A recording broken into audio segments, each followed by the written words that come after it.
Did someone once say something to you that was super negative, super hateful, and years later it still replays in your head? Perhaps you were super excited to tell a friend about a new business idea that you had, and instead of being encouraging, that person just shut you down. And as a result, you never went through with it, you never tried it out. Maybe it was a teacher, family member, or even a stranger that put you down. And it has shaped your life ever since. Negative comments can sting so bad. I clearly remember moments when I was insulted or bullied. I probably remember more than the times that I've been complimented. For many years, I let that become my truth, which is what often happens. You can let those negative moments define you, or you can do this. I'm Mia. Welcome to your era of success. As a health and wellness girly, I have spent a lot of my adulthood years learning about mental health. The final verdict? Do not wallow in other people's negative opinions of you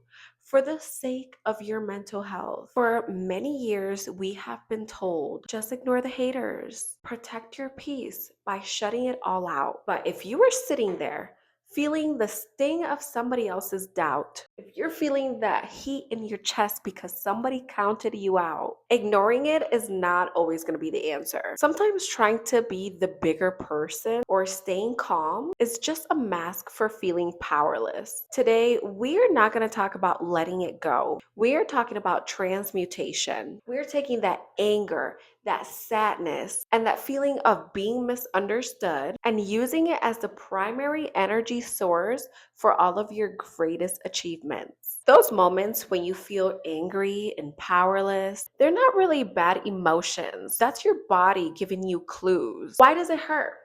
It hurts because they are attacking something that you value. Why does it make you angry? Because you know you are capable of more than their narrow perception of you. Somebody says, you can't do it. That flash of anger you feel, that's your deepest drive screaming for air. It's your potential reacting to a cage. If you didn't really care about your goals, those opinions wouldn't matter. That intensity of your frustration, it's a direct measurement of how much you actually want it. So how do you actually use it? Because we're not going to go on Instagram, Twitter, to post our clapbacks. We're not going to argue in the comments. We use the silent grid strategy. You are going to identify the spite variable. Take that exact thing that they doubted you about and make it your key performance indicator. If they said you're not disciplined, show them discipline. Wake up early for the next 90 days. If they say you couldn't lose that weight, then make it your goal to work out 4 or 5 days out of the week. We all know that in the beginning, when you're working towards your goal, when you're working towards something, your drive is going to be fueled by joy, passion, by you wanting to do,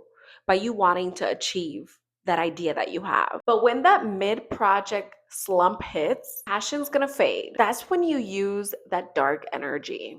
Think of their faces. Remember their nasty little voices insulting you. Let that be the caffeine that keeps you going, that wakes you up, that fuels you when that vision board is not doing it. Keep in mind that the goal is never to prove them wrong. It's to make their opinion irrelevant. Let me clarify something. You are not making your goals about them. It's about using the power of shame to motivate you. Let's talk about the alchemist's equation. The equation, intensity of criticism time, focused execution is going to equal to the magnitude of success. This is a framework for high performance achievement. It suggests that success is maximized by ruthlessly defining work based on critical feedback while maintaining dedicated, undistracted effort. This approach transforms criticism into fuel for improvement, resulting in superior outcomes. When you reach a certain level of excellence, the doubters don't disappear, but their voices do become background hiss. You've used the friction to create the heat required for the takeoff. Here is the secret. You cannot live in anger forever. Those negative comments, that hate, it's fuel, but it's corrosive to the engine. If you run it for 10 years straight, Use the doubters to get the momentum started.